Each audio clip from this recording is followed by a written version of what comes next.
தந்தை மகன் தூயாவியாரின் பெயராலே. நம் ஆண்டவராகிய இயேசு கிறிஸ்துவின் அருளும் கடவுளின் அன்பும் தூயாவியாரின் நட்புறவும் உங்கள் அனைவரோடும் இருப்பதாக.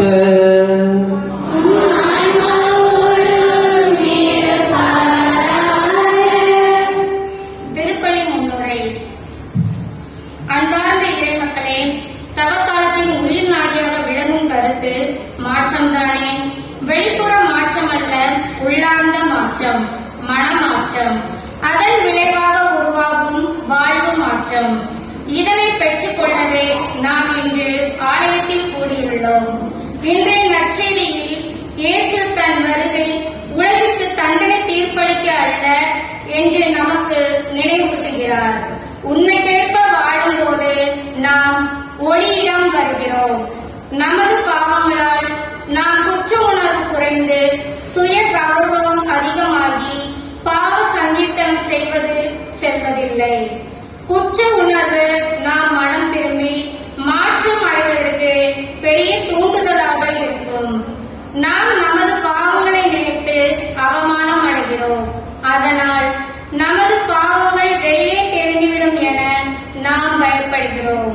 எனினும் இயேசு நம் சுய கௌரவத்தையும் நமது பயத்தையும் போக்க நாம் அனுமதித்தால் இயேசு அதனையெல்லாம் போக்கி மகிழ்ச்சி தருவார். குருவானவர் மூலமாக இயேசு நம்மிடையே பேசி மன்னிப்பையும் இரக்கத்தையும் நிபந்தனையற்ற அன்பையும் நமக்கு வழங்குகிறார். இன்றைய நற்செய்தியில் இயேசு உண்மைக்கேற்ப வாழ்பவர்கள் ஒளியிடம் வருகிறார்கள் என்றும் அவர் மீது நம்பிக்கை கொள்வோர் தண்டனை தீர்ப்புக்கு ஆளாவதில்லை என்றும் நினைவூட்டுகிறார். நாம் நமது குற்றங்களை ஒத்துக்கொள்ளும் போது, இயேசுவின் பணியாளரிடம் செல்லும் போது நாம் இயேசுவினால் காப்பாற்றப்படுகிறோம். குருவின் குரல் மூலம் இயேசு நம்மிடம் பேசுவதை கேட்கிறோம். மேலும் பாவங்களை செய்யாமல் இருக்க இயேசுவிடம் இருந்து ஆற்றலை பெறுகிறோம். இருளிலேயே ஏன் இன்னும் துன்புற்றி இருக்க வேண்டும்? இயேசு நம்மை மீட்க வந்துள்ளார் என்பதை உணர்ந்து முழு மனமாற்றத்தை பெற இறைவனை இறைஞ்சுவோம்.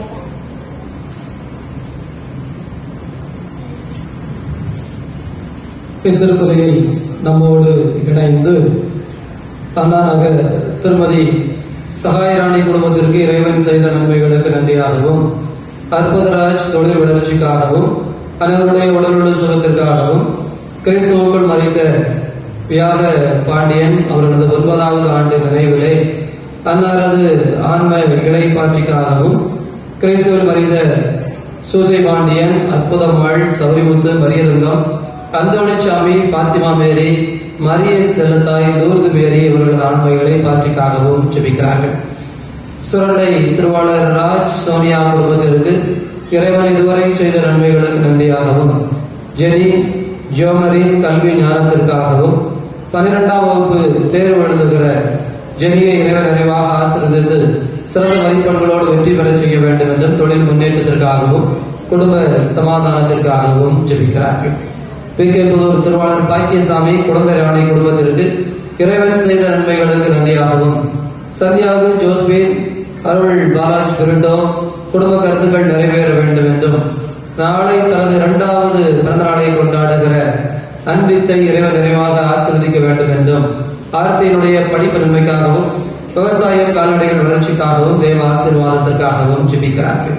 ஆண்டவருடைய அன்பு குழந்தைகளை, நாமும் இந்த நடை பயணத்தினுடைய பேராற்றலை பெற்றுக்கொள்ள வேண்டும் என்பதற்காக ஜெபிப்போம். தடையாக இருக்கிற குற்றம் குறைகளை நினைத்து மனம் வருந்தி மன்னிப்பு கேட்போம். எல்லாம் வல்ல இறைவனிடமும்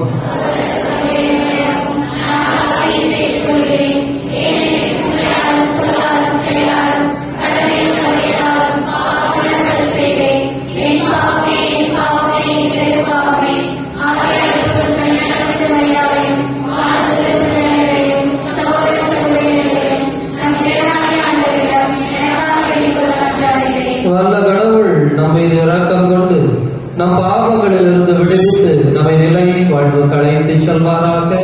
ஆமென்.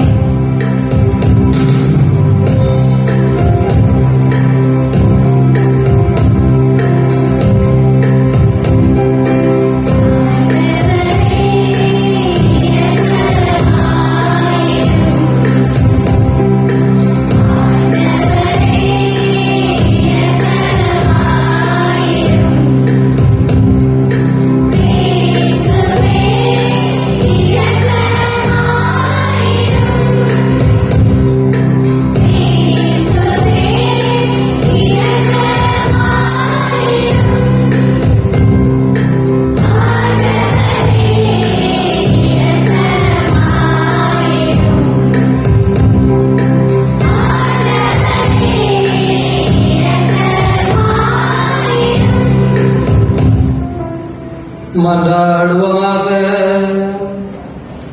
இதய அமைதியை இறைவா, மனிதனான உம் வாக்கின் வழியாக மனித குலத்தின் ஒப்பரவை வியத்தகு முறையில் செயல்படுத்துகிறேன். அதனால் ஆர்வமிக்க இறைப்பற்றாலும் உயிர் துடிப்புள்ள நம்பிக்கையாலும் வரவிருக்கும் பெருவிழாவிற்கு கிறிஸ்தவ மக்கள் விரைந்து ஆற்றல் பெறுவீராக.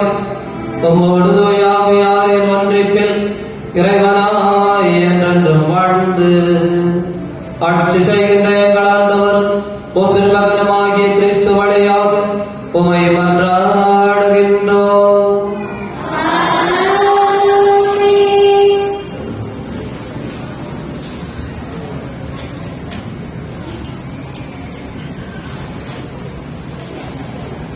முதல் வாசகம் முன்னுரை. கடவுள் தம் மக்களை ஒருபோதும் கைவிடுவதில்லை. கடவுளை கைவிட்ட இஸ்ரேல் மக்கள் பாபிலோனின் அடிமைகளாக வாழ்ந்த இக்கட்டான காலத்திலும் கடவுள் பிற இன மன்னர் வழியாக அவர்களுக்கு விடுதலையை அளிக்கிறார். அவர்கள் திரும்பவும் தங்கள் தாயகமாகிய எருசலேம் செல்ல மன்னர் அனுமதிக்கிறார். கல்தேயரின் மன்னன் வழியாக கோயிலை எரித்த கடவுள் பாரசீக மன்னன் சைரசு வழியாக அதை கட்டி எழுப்ப ஏற்பாடு செய்தார். கடவுள் தன் மக்களை ஒருபோதும் கைவிட மாட்டார் என்று கூறிக்கும் முதல் வாசகத்தை கவனமுடன் செயல்படுவோம்.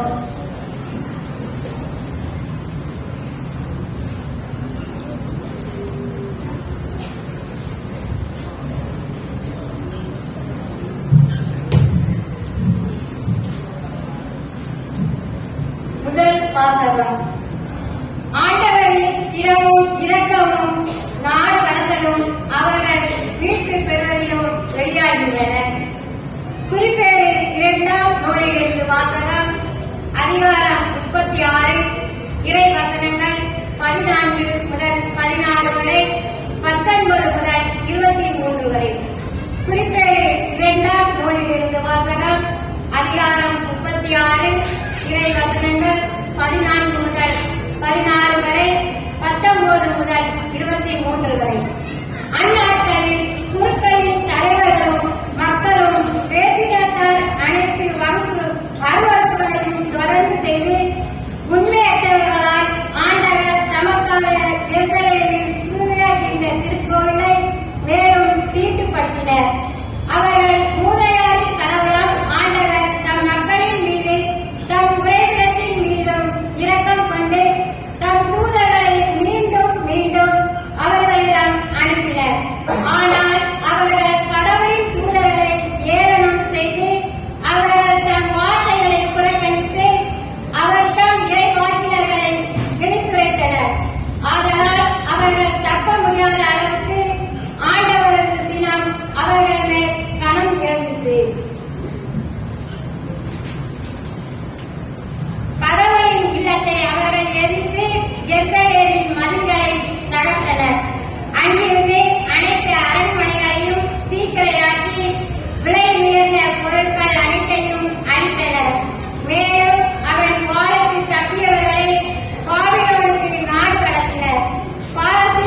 நீடிய அன்பும் தாராள மனப்பான்மையும் மிகுந்த இரக்கத்தையும் நமக்கு எடுத்துரைக்கிறது.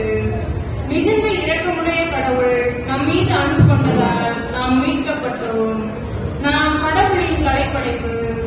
நற்செயல்கள் புரிவதற்கென்றே கிறிஸ்து இயேசு வழியாய் படைக்கப்பட்டிருக்கின்றோம். முற்றிலும் கடவுளுடைய ஒப்புயர்வற்ற அன்பின் கொடைகள் இவைகள் என்று உரைக்கும் இவ்வாசகத்திற்கு செவிமடுப்போம்.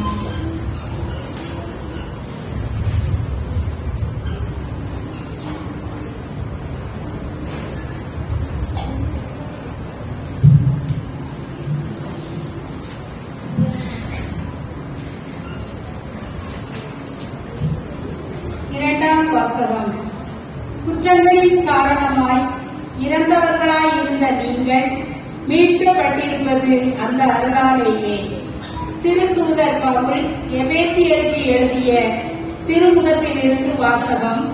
அதிகாரம் 2, இறை வசனங்கள் 4 முதல் 10 முடிய. எபேசியர் 2ஆம் அதிகாரம், இறை வசனங்கள் 4 முதல் 10 முடிய. சகோதரர் சகோதரிகளே, கடவுள் மிகுந்த இரக்கமுடையவர். அவர் நம்மீது மிகுந்த அன்பு கொண்டுள்ளார். குற்றங்களின் காரணமாய் இறந்தவர்களாய் இருந்த நாம் அவ்வன்பின் மூலம் இணைந்து உயிர் பெற செய்தார். நீங்கள் மீட்கப்பட்டிருப்பது அந்த அருளாலேயே.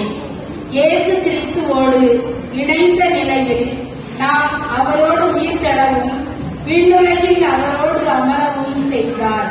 கிறிஸ்து இயேசு வழியாக கடவுள் நமக்கு செய்த நன்மையையும் அவரது ஒப்புயர்வற்ற அருள் வளத்தையும் இனி வரும் காலங்களிலும் எடுத்து காட்டுவதற்காகவே இவ்வாறு செய்தார். நீங்கள் அந்த அருளாலேயே நம்பிக்கையின் வழியாக மீட்கப்பட்டிருக்கிறீர்கள். இது உங்கள் செயல் அல்ல, மாறாக இது கடவுளின் கொடை. இது மனித செயல்களால் ஆனது அல்ல. எனவே எவரும் பெருமை பாராட்ட இயலாது. ஏனெனில் நாம் கடவுளின் கைவேலைப்பாடு. நற்செயல்கள் புரிவதற்கென்றே கிறிஸ்து இயேசு வழியாய் படைக்கப்பட்டிருக்கிறோம். இவ்வாறு நற்செயல்கள் புரிந்து வாழும்படி கடவுள் முன்கூட்டியே ஏற்பாடு செய்திருக்கிறார். இது ஆண்டவர் வழங்கும் அருள் வாக்கு. இறைவனுக்கு நன்றி.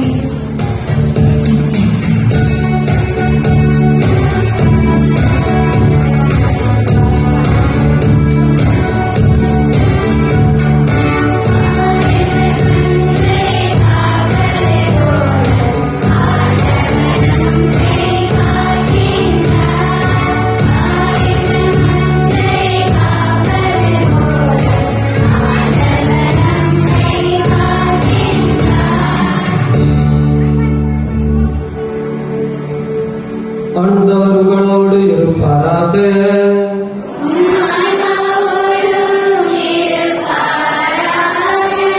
தூய யோவான் எழுதிய தூய நற்செய்தியிலிருந்து வாசகம்.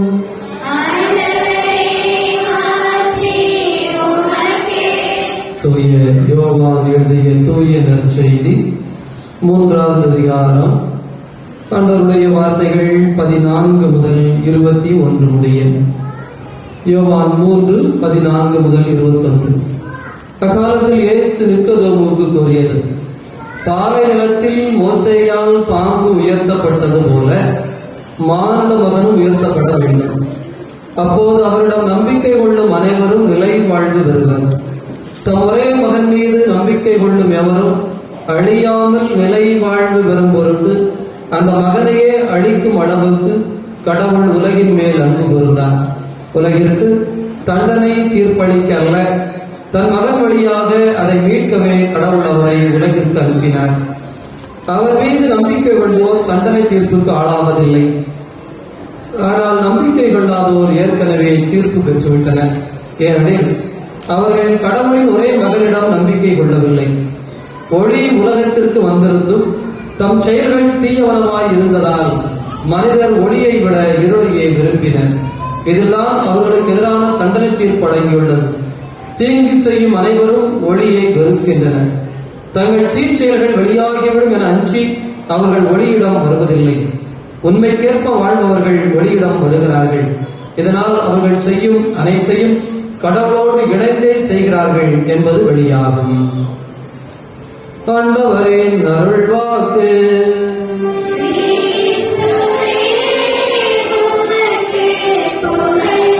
நற்செய்தி வாக்கினால் நம் பாவங்கள் அகல்வாக. நல்லவர்களே, ஆண்டவருடைய அன்பு நிறைந்த குழந்தைகளை, தவ காலத்தினுடைய 4வது வாரத்தில் நாம் இருக்கிறோம். கடந்த 3 வாரங்கள் தவம் செய்து தவ தியானித்து வாசகங்களுக்குள்ளே ஆழமாக நாம் இறங்கி வந்து கொண்டிருக்கிறோம். அப்படி வருகிற பொழுது இந்த 4வது வாரத்தில் கொடுக்கப்பட்டிருக்கிற வாசகங்களில் 2வது வாசகம் பவுலடிகளார் எபேசியருக்கு எழுதிய திருமுகம் சற்று வித்தியாசமான ஒரு கருத்தியலை நமக்கு கொண்டிருக்கிறார். அது என்னவென்றால், பொதுவாக நாம் மனிதர்கள் என்ன நினைத்துக் கொண்டிருக்கிறோம், அதுவும் குறிப்பாக நம்முடைய கிறிஸ்தவ விசுவாசம் என்று சொன்னால், நீ என்ன செய்தாய், இறை அருளை பெறுவதற்காக, கடவுளுடைய ஆற்றலை பெற்றுக் கொள்வதற்காக நீ உனது வாழ்க்கையிலே என்ன தவம் செய்தாய், என்ன தர்மம் செய்தாய், என்ன தியாகம் செய்தாய், என்ன நீ உன்னை வருத்திக் கொண்டாய் என்பதெல்லாம் கேள்விகள். ஆனால் இன்றைய வாசகம், இந்த முதல் 3 வாரங்கள் முடிந்து 4வது வாரம் வருகிற பொழுது இந்த நாள் வாசகம் சொல்லுகிறது, எவரும் பெருமை பாராட்ட இயலாது, ஏனெனில் கடவுளின் கொடையாலே இந்த காரியங்கள் நடக்கின்றன. இந்த உலகத்தில் நடக்கிற எந்த காரியமாக இருந்தாலும் சரி, அதிலே மனிதர்களாகிய நாம் பெருமை பாராட்டுவதற்கு ஒன்றுமில்லை என்கின்ற ஒரு அழுத்தமான ஒரு செய்தி. அது கீழே நாட்டு தத்துவம் என்று சொல்வார்கள். மேலை நாட்டு தத்துவம் என்பது விஞ்ஞானம் என்று சொன்னால், இந்த கீழே நாட்டு தத்துவம் என்பது மெய்ஞானம், மெய் உணர்தல், உண்மை உணர்தல். ஆனால் இந்த எந்திரங்கள் கொண்டு, விஞ்ஞான அறிவு கொண்டு உலகத்தை ஆய்வு செய்து சேட்டலைட் அனுப்பி இந்த உலகத்தை பாடம் படித்தல் என்பது மேலை நாட்டு ஒரு வாழ்வியல் முறை என்று சொன்னால், தன்னை உணர்ந்து தனக்குள் இருக்கிற இறைமையை உணர்ந்து தன் மூலமாக இந்த உலகத்தை உணர்கின்ற மெய்யியலை அடிப்படையாக கொண்டது கீழே நாட்டு தத்துவம் என்றால், இன்றைக்கு கொடுக்கப்பட்டிருக்கிற இந்த 3 வாசகங்கள் இந்த கீழே நாட்டு தத்துவம் என்று சொல்லப்படுகிற தன்னுணர்வு, தன்னால் உலகை உணர்தல், தன்னுள்ளிருந்து உலகை அறிதல் என்கின்ற ஒரு தத்துவத்தை நமக்கு சொல்லுகிறார். எனவேதான் இது சொல்லுகிறது, குறிப்பாக நற்செய்தி வாசகத்திலும், இதோ கடவுளை நம்புகிறவன் ஒளியில் இருக்கிறான், கடவுளை நம்பாதவன் இருளில் இருக்கிறான். அவ்வளவுதான். அப்ப நம்புதல் என்றால், நம்பிக்கை என்றால், இதோ இறைவன் இயேசு கிறிஸ்து மீது கொண்டிருக்கிற நம்பிக்கை. அப்ப இறைவன் இயேசு கிறிஸ்து மீது என்ன நம்பிக்கை கொள்கிறோம்? அவரே கடவுள், அவரே கடவுளின் மகன், அவரே உலகத்தை மீட்பதற்காக வந்தவர், அவரே சிலுவையில் நமக்காக பாடுபட்டார். ஆகவே நாம் இன்று கொள்ளுகிற இந்த உயர்வு, இந்த வாழ்வு, இந்த வாழ்வின் நிறைவு எல்லாம் கடவுளிடமிருந்து கொடுக்கப்பட்டது. It's a given gift. அதை 2வது வாசகமும் அந்த வார்த்தையை அப்படியே பயன்படுத்துகிறது. இதோ கடவுளின் கொடையால் நீங்கள் நிரப்பப்பட்டிருக்கிறீர்கள் என்று சொன்னால், இதோ நீங்கள் நற்செயல் புரிந்ததற்காக கடவுளுக்கு நன்றி சொல்ல வேண்டுமே தவிர, நாம் அனைவரும் கடவுளின் கை வேலைப்பாடுதானே தவிர, எனவே எவரும் பெருமை பாராட்ட இயலாது. இது மனித செயல்களால் ஆக முடியாது. மாறாக மீட்பு என்பது கடவுளின் கொடை. இந்த 2 தத்துவங்களும் எப்போது முட்டிக்கொண்டே இருக்கும், மோதிக்கொண்டே இருக்கும்.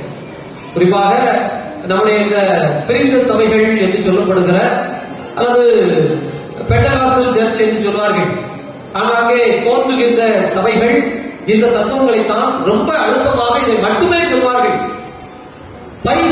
அவ்வளவுதான், நம்பிக்கையால் மீட்பு, நீ எதுவும் செய்ய வேண்டிய அவசியம் இல்லை. ஆனால் கத்தோலிக்க திருச்சபை அதிகமாக எதை வலியுறுத்தி சொல்லுகிறது என்றால், நம்முடைய பங்கு, நாம் மனம் மாறிவிட்டோம் என்பதை அதற்குரிய செயல்களால் காட்ட வேண்டும்.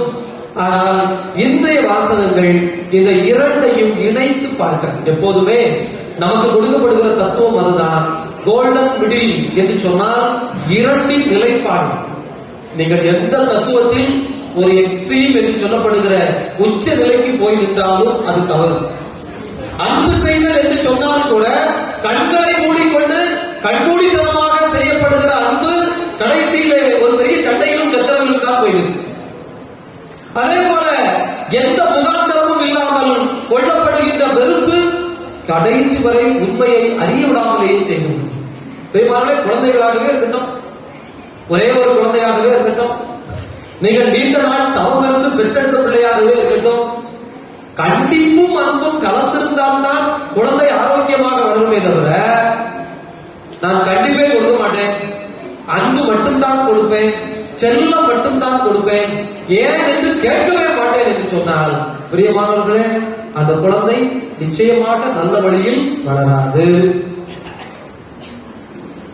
அல்லது நான் எதற்கெடுத்தாலும் கண்டிப்பேன் அன்பா பாசமா பேசினா பிள்ளைங்க கெட்டுவோம், அதனால எப்போதும் கடுகடுவென்று இருப்பேன், சிடுசிடுவென்று இருப்பேன், இப்படித்தான் கடித்து பேசுவேன், இப்படித்தான் எடுத்தெடுத்து பேசுவேன் என்று இருங்கள். அந்த குழந்தைகளும் மிக விரைவில் இந்த உலகத்தில் இருக்கிற எல்லா தீய குழந்தைகளையும் கற்றுக்கொள்வார்கள். 2 குழந்தைகளுமே அப்படித்தான். உங்கள் குழந்தைக்கு நீங்களே செல்வம் தயாரிக்கிறீர்கள், நீங்களே பணம் கொடுக்கிறீர்கள், நீங்களே உங்கள் குழந்தைக்கு தேவையான எல்லா வேலைகளையும் பார்த்தால் அந்த பிள்ளையை போல சோம்பேறி பிள்ளை உலகத்திலேயே இருக்காது. கல்யாணம் முடிச்சு கொடுத்தாலும் அந்த பையன் வேலைக்கு போக வேண்டாம், அல்லது அந்த பிள்ளை வீட்டுல ஒரு வேலையை செஞ்சுட்டா எங்க வீட்டுல நான் அப்படித்தான் இருந்தேன், நிறைய வீட்டுல அப்படித்தான் வளர்த்தாங்க அப்படின்னு. அல்லது எல்லா வேலையும் நீதான் செய்யணும், நான் உனக்காக ஒன்றும் செய்ய மாட்டேன், நீ முடிஞ்சா புடச்சிக்க இல்லைன்னா செத்து போன்னு சொல்லி வளர்த்தா அந்த குழந்தை கல்லெஞ்சம் மிகுந்த குழந்தையாக, ஈவு இரக்கமற்ற குழந்தையாக, சுயநலத்தின் உச்சமான குழந்தையாக வளரும். எனவே எல்லாவற்றிலும் செய்தி ஒன்றுதான், எல்லாம் சமமாய் இருக்கிற பொழுது, சமநிலையில் இருக்கிற பொழுது இந்த 2 நிலைகளும் மேலை தத்துவமும் கீழே தத்துவமும் இணைந்த நிலைக்கு வருகிறது என்று சொன்னால் ஆண்டவருடைய குழந்தைகளே, அதுவே சிறந்த வழி. அதைத்தான் இயேசு நமக்கு கற்றுத் தருகிறார். இயேசுவின் வழி நின்று இந்த அற்புதத்தை உணர்ந்து கொள்வோம். ஆமென். எழுந்து நின்று நம்முடைய நம்பிக்கையை அறிவித்து பாடுவோம்.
உமது மகன் இயேசுவில் நம்பிக்கை கொள்வோர் நிலைவாழ்வு பெறுவர் என்று வாக்களித்த என் இறைவா, எங்கள் நம்பிக்கை இறை இயேசுவில் நிலை பெற்று எம் வாழ்வு ஏற்றம் பெறவும், அதனால் நாங்கள் உம் ஒழித்திடவும் அடுத்திருக்கும் எம் மக்களையும் இறையரசில் இணைத்திட உழைக்கவும் தேவையான ஞானத்தை அனைவருக்கும் வழங்கிட இறைவா உம்மை மன்றாடுகிறோம்.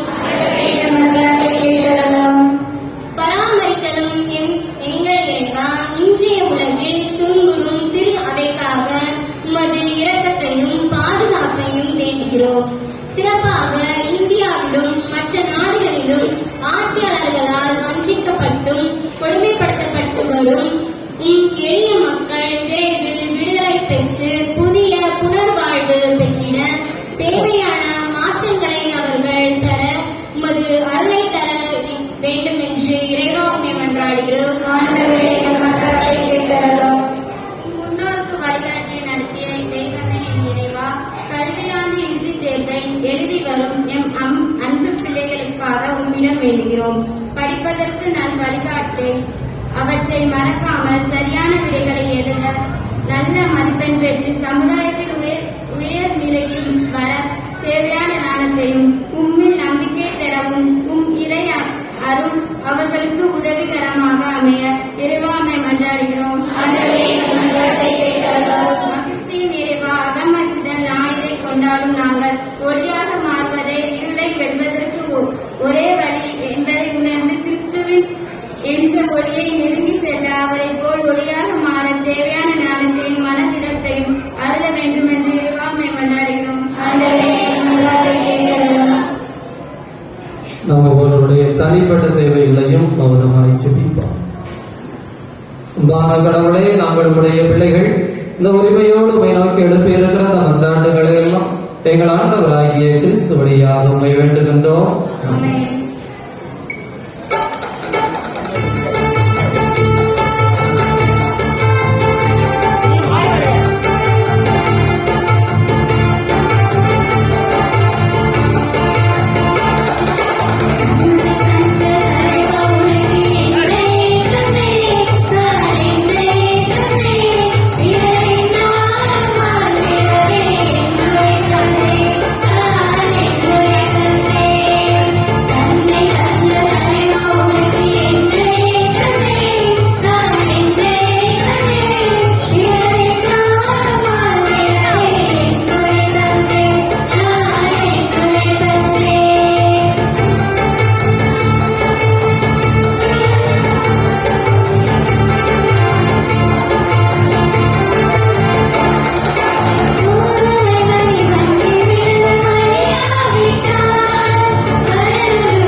சகோதர சகோதரிகளை, உங்களுடையதும் என்னுடையதுமாக ஒப்பு கொடுக்கப்படுகின்ற இப்பலி எல்லாம் வல்ல தந்தையாகிய இறைவனுக்கு ஏற்புடையதாகும்படி மன்றாடுங்கள்.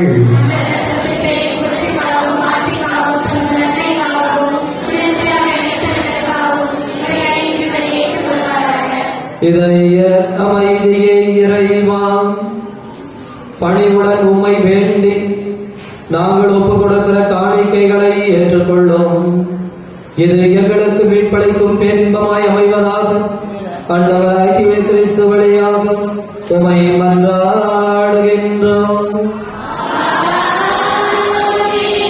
ஆண்டவர் உங்களோடு இருப்பாராக.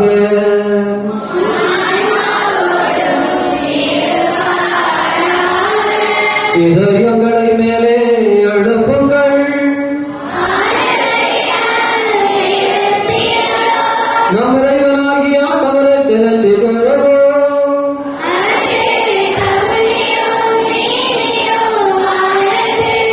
ஆண்டவரே, தூயவரான தந்தையே, என்று வாழும் இறைவா, நாங்கள் உமக்கு நன்றி செலுத்துவது எங்கள் கடமையும் மீட்புக்குரிய செயலும் ஆகும். கிறிஸ்து தாம் மனிதரானதன் மறை நிகழ்வு வழியாக இருளில் நடக்கும் மனித குலத்தை நம்பிக்கையின் ஒளிக்கு கொண்டு வந்தார். பழைய பாவ நிலைக்கு உட்படாதவர்களாய் பிறந்தவர்களை புது பிறப்பின் கழுவுதலால் உரிமை மக்களாக ஏற்றுக்கொண்டார். ஆகிய விண்ணகத்துவதரோடு இணைந்து போற்றி புகழ் தற்கழித்து நாங்கள் பாடுவதாவது: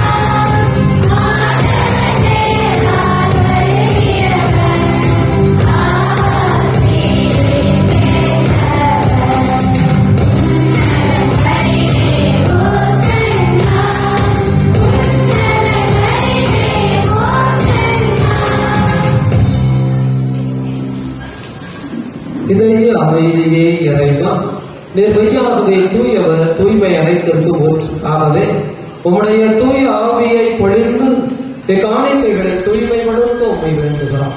எங்கள் ஆண்டவர் இயேசு கிறிஸ்துவின் உடலும் இரத்தமுமாக எங்களுக்கு இவை மாறுவனவாக. அவர் பாடுபட உளம் கனிந்து தம்மை கையளித்த போது அப்பத்தை எடுத்து நன்றி செலுத்தி அதை பெற்று தம் சீடர்களுக்கு அளித்து கூறியதாவது: அனைவரும் இதிலிருந்து பெற்று உண்ணுங்கள், ஏனெனில் இது உங்களுக்காக கையளிக்கப்படும் என் உடல்.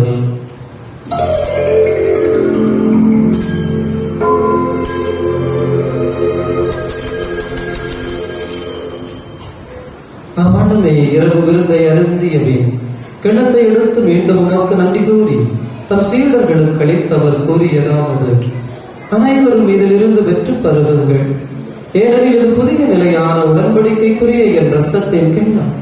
இது பாவ மன்னிப்புக்கென்று உங்களுக்காகவும் பலருக்காகவும் சிந்தப்படும். இதை என் நினைவாக செய்யுங்கள்.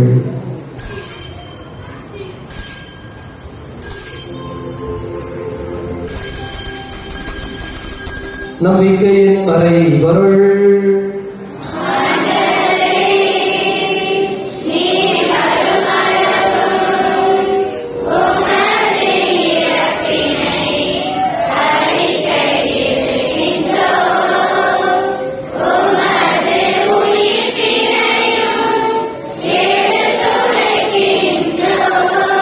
ஆகவே ஆண்டவரே, நாங்கள் கிறிஸ்துவின் இறப்பினையும் மீட்பினையும் நினைவு கூர்ந்து வாழ்வதற்கும் அப்பத்தினையும் மீட்பளிக்கும் கிண்ணத்தினையும் முகப்பு கொடுக்கின்றோம்.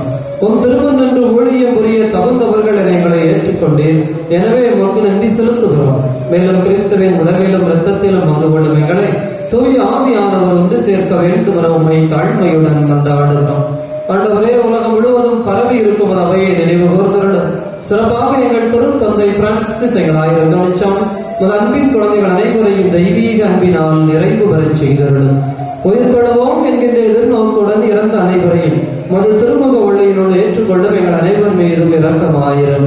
கடவுளின் கன்னித்தாயான மாட்சிமிக்க மரியாள், புனித அப்போஸ்தலர், இவ்வுலகில் நமக்கு வந்தவராய் இருந்த புனிதர் அனைவருடனும் நாங்கள் நிலை வாழ்வில் பங்கு கொள்ளும் தகுதி பெற்று உம் திருமகன் இயேசு கிறிஸ்து வழியாக உம்மை புகழ்ந்தேந்து மரமருட உம்மை மன்றாடுகிறோம்.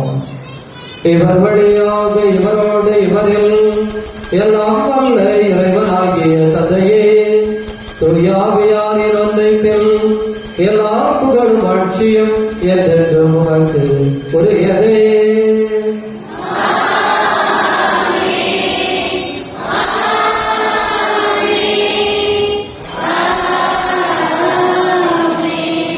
ஆண்டவர் இயேசு கிறிஸ்து ஜெபிக்க கற்றுக் கொடுத்தார். இணைந்து ஜெபிப்போம். உலகில் இருக்கிற எங்கள் தந்தையே,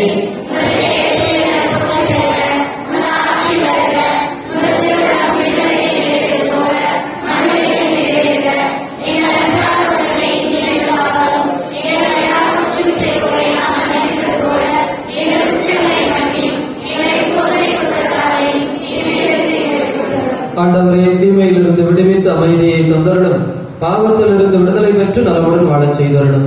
நாங்கள் எதிர்நோக்கி இருக்கிற இன்பத்திற்காகவும் மீட்பராகிய இயேசு கிறிஸ்துவின் வருகைக்காகவும் காத்திருக்கின்றோம். இயேசு கிறிஸ்துவே, அமைதியை உங்களுக்கு விட்டுச் சொல்கிறேன், என் அமைதியை உங்களுக்கு அளிக்கிறேன் என்றும் திருத்தூதர்களுக்கு வழங்கினீர். எங்கள் பாவங்களை பாராமல் ஒரு திருவையின் நம்பிக்கையை கண்ணோக்கி அதற்கு அமைதி முற்றுமே தந்தருள்வீராக. என்றென்று வாழ்ந்தாட்சி செய்கின்றவர் நீரே. ஆண்டவருடைய அமைதி உங்களோடு என்றும் இருப்பதாக.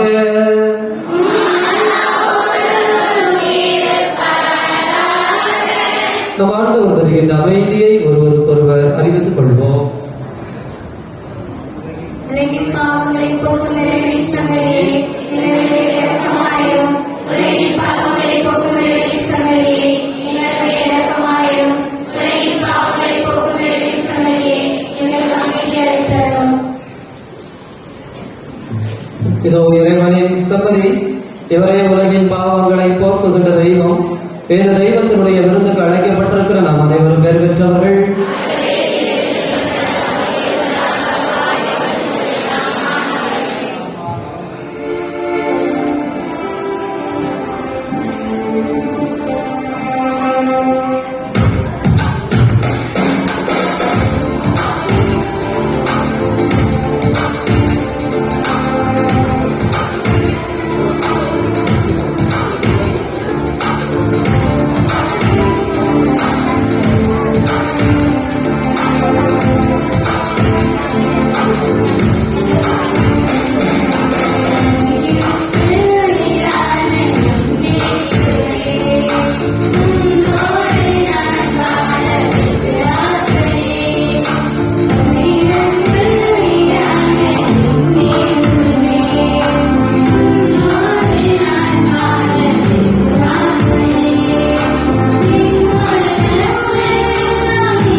இவ்வாறு திருப்பலி கொண்டாட்டங்கள் மற்றும் சிறப்பு நிகழ்ச்சிகள் நாளை திங்கட்கிழமை காலை 11 மணி முதல் 12 மணி வரை நற்கருணை ஆராதனை பங்கு ஆலயத்தில் நடைபெறும். பிற்பகல் 3 மணிக்கு VK புதூர் நடைப்பயண குழுவிற்காக சிறப்பு திருப்பலி நடைபெறும். மாலை 6:40 மணிக்கு பங்கு ஆலயத்தில் சிலுவை பாதை திருப்பலி நடைபெறும். வருகின்ற செவ்வாய்க்கிழமை காலை 11:30 மணிக்கும் மாலை 7 மணிக்கும் புனித அந்தோனியார் நவநாள் திருப்பலி நடைபெறும். வருகின்ற புதன்கிழமை காலை 6 மணிக்கு பங்கு ஆலயத்தில் திருப்பலி, காலை 11 முதல் 12 மணி வரை நற்கருணை ஆராதனை நடைபெறும். வருகின்ற வியாழக்கிழமை காலை 10 மணிக்கு சுரண்டை பங்கு ஆலயத்தில் சிறப்பு திருப்பலி நடைபெறும். காலை 11 மணி முதல் 12 மணி வரை நற்கருணை ஆராதனை நடைபெறும். மாலை 6:40 மணிக்கு சிலுவை பாதை திருப்பலி நடைபெறும் பங்கு ஆலயத்தில். வருகின்ற வெள்ளிக்கிழமை காலை 11 மணி முதல் 12 மணி வரை நற்கருணை ஆராதனை நடைபெறும் பங்கு ஆலயத்தில். மாலை 6:30 மணிக்கு விகே புதூரில் திருப்பலி சிலுவை பாதை நடைபெறும் பங்கு ஆலயத்தில். மாலை 7 மணிக்கு சிலுவை பாதை திருப்பலி நடைபெறும். வெள்ளிக்கிழமை அன்று பங்கு ஆலயத்தில் புனித செபஸ்தியார் நாளால் தொடங்கப்படும். வருகின்ற சனிக்கிழமை காலை 6 மணிக்கு பங்கு ஆலயத்தில் திருப்பலி. காலை 11 மணி முதல் 12 மணி வரை நற்கருணை ஆராதனை பங்கு ஆலயத்தில் நடைபெறும். மாலை 7 மணிக்கு ராஜகோபாலபேரியில் திருப்பலி நடைபெறும். 17/3/24 வருகின்ற ஞாயிற்றுக்கிழமை காலை 7:15 விகே ஞாயிறு திருப்பலியும், காலை 9:15 பங்கு ஆலயத்தில் திருப்பலியும், மாலையில் தென்காசியில் மறைமாவட்ட அளவில் சிலுவை பாதை திருப்பயணம் நடைபெறும். 17ஆம் தேதி ஞாயிற்றுக்கிழமை திருப்பலி சிறப்பு செய்பவர்கள் பங்கு ஆலயத்தில் குழந்தை இயேசு அன்பியம்.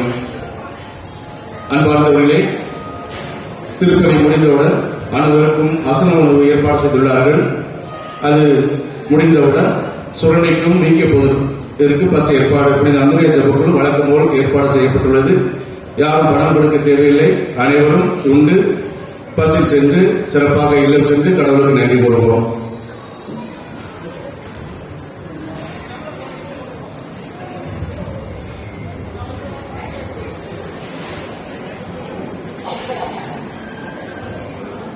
இன்றைய நாளில் சுரண்டை இறைமக்கள், அண்ணாநகர் விகேபுர இறைமக்கள், அதிசயபுரம் இறைமக்கள் ஆகியோரும் இணைந்து நம்முடைய இறைமக்களோடு இணைந்து இந்த வார நிகழ்வை சிறப்பிக்க வருகின்ற உங்கள் அனைவருக்கும் கரவொலி அடிப்பை நாங்கள் நன்றியை தெரிவித்துக் கொள்கிறோம். இன்றைய திருப்பலியை சிறப்பு செய்தவர்கள் புனித அந்தோனியார் அன்பேற்றி சார்ந்தவர்கள் சிறப்பாக செயல்பட்டார்கள். அவர்களுக்கும் கடவுளை விட்டு நான் நன்றி தெரிவித்துள்ளேன். வருகின்ற வாரம் சனிக்கிழமை நடைபெறுகிற திருப்பலி சிறப்பு செய்ய இருக்கிறவர்கள் ஆரோக்கிய எண்ணெய் அன்பேற்றி சார்ந்தவர்கள் சிறப்பாக செய்வார்கள் என்று எதிர்பார்க்கலாம். இன்றைய நாளில் சிறப்பு நிகழ்வாக திருப்பலியில் தொடர்ந்து சிலைப்பதில் தொடர்ந்து திருப்பலியை நிறைவேற்றிய பங்கு தந்தை அவர்களுக்கு நன்றி. இங்கே வருகை வந்திருக்கின்ற அனைவருக்கும் ராஜகோபாலபேரி சபையை சார்ந்த பொறுப்பாளர்கள், இறைமக்கள் இணைந்து திருப்தியாக சாப்பிடுவதற்காக உணவுகள் ஏற்பாடு செய்யப்பட்டிருக்கிறது. அதை அனைவரும் காலம் தாத்தினாலும் சிறிது இடைவெளி விட்டு நீங்கள் உணவு அருந்தும்படி கேட்டுக் கொள்ளப்படுகிறீர்கள். உணவு அருந்துகின்ற மக்களுக்கு சுரண்டை புனித அந்தோனியார் ஆலயத்திலிருந்து சுமார் 500 தட்டுக்கள் பிளேட் எடுத்து வரப்பட்டிருக்கிறது. அது உங்கள் உணவுக்காக சாப்பிடுவதற்காக வழங்கப்படும்.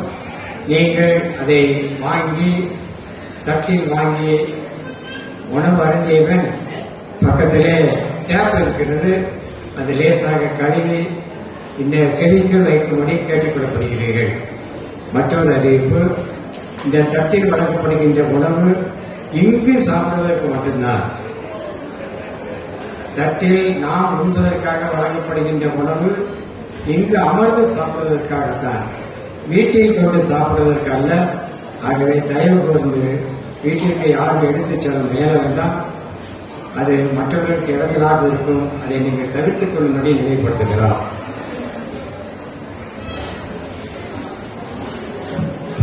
ஆண்டவருடைய அன்பு நிறைந்த குழந்தைகளை தவக்காலத்தில் நாம் பயணித்துக் கொண்டிருக்கிறோம். எனவே நமது பங்கு அளவிலான இந்த நடைபயணம் நமது பங்கிலே புதிய காரியம் அல்ல.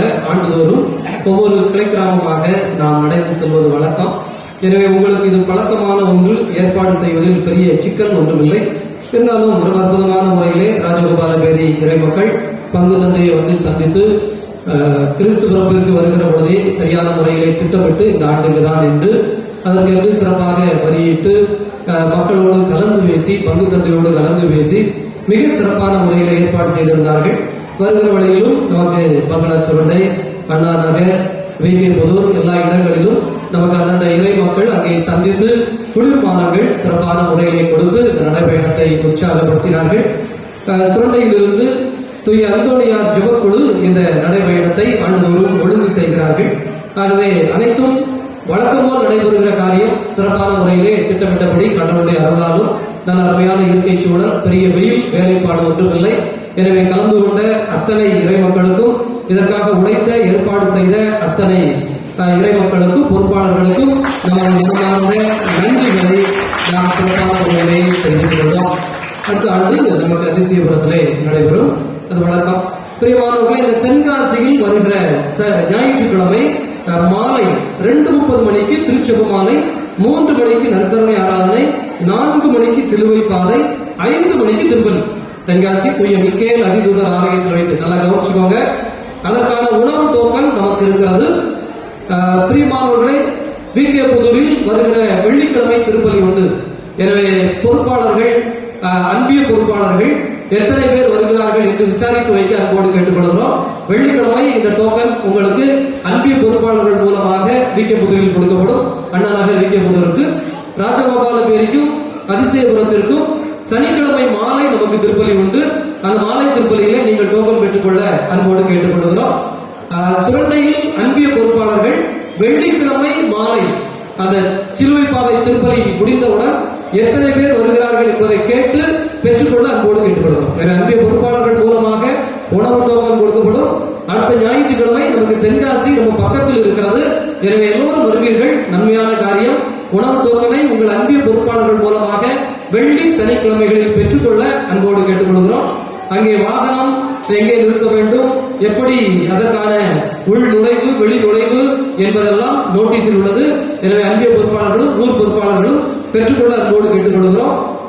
குறிப்பாக அங்கே வருகிற வாகனங்கள் ஆலய வளாகத்தில் நிறுத்த முடியாது.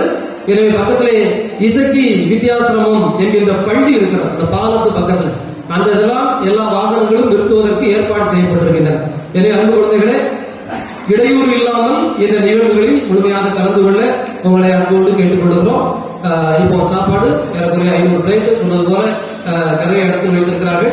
இடையூறு இல்லாமல் பெற்றுக்கொள்ளலாம். ஆங்காங்கே உட்கார்ந்து அமர்ந்து உணவருந்து விட்டு பிளேட்டை பத்திரமாக கழுவி வைத்து விட்டு, ஏன்னா நீங்க வீட்டுக்கு சாப்பாடு எடுத்து போயிட்டீங்கன்னா அவங்க தான் பிளேட் வாங்கி தரணும். அதுக்காக இருக்கிற தெளிவாக சொன்னதுக்கு காரணம் என்னன்னா, பிளேட்டை வைத்து விட்டு பஸ் ஏற்கனவே சொல்லப்பட்டிருக்கிறது. முதலிலே வீக்கே புதூர் அன்பிய இறைமக்கள் நீங்க முதல் ரவுண்டு போயிட்டீங்கன்னா 2 சின்ன பஸ் ஏற்பாடு செய்யப்பட்டிருக்கிறது சுரண்டைக்கு. அதற்கு அடுத்த ட்ரிப்பிலே எல்லோரும் ஒரே விதமாக போக முடியும். யாரும் காசு கொடுக்க வேண்டியதில்லை. இந்த புனித அந்தோனியார் ஜெபக்குழுவினர் அதை எண்ணி வைத்துக் கொள்வார்கள், அவர்களே காசு கொடுத்து விடுவார்கள். எனவே இது சிறப்பான ஏற்பாடு, நிறைவான ஏற்பாடு. எழுந்து நின்று நாம் இறைவனுக்கு நன்றி கூறுவோம். மன்றாடுவோமாக. இதய அமைதியை இறைவா, இத்திருவிருந்தின் ஆற்றலுக்காய் உமக்கு நன்றி கூறுகிறோம். உமது பேரன்பால் எங்கள் வாழ்ந்து நிரப்பப்படுவதாக ஆண்டவராகிய கிறிஸ்து வழியாக உமை மன்றாடுகின்றோம். ஆண்டவர் உங்களோடு இருப்பாராக.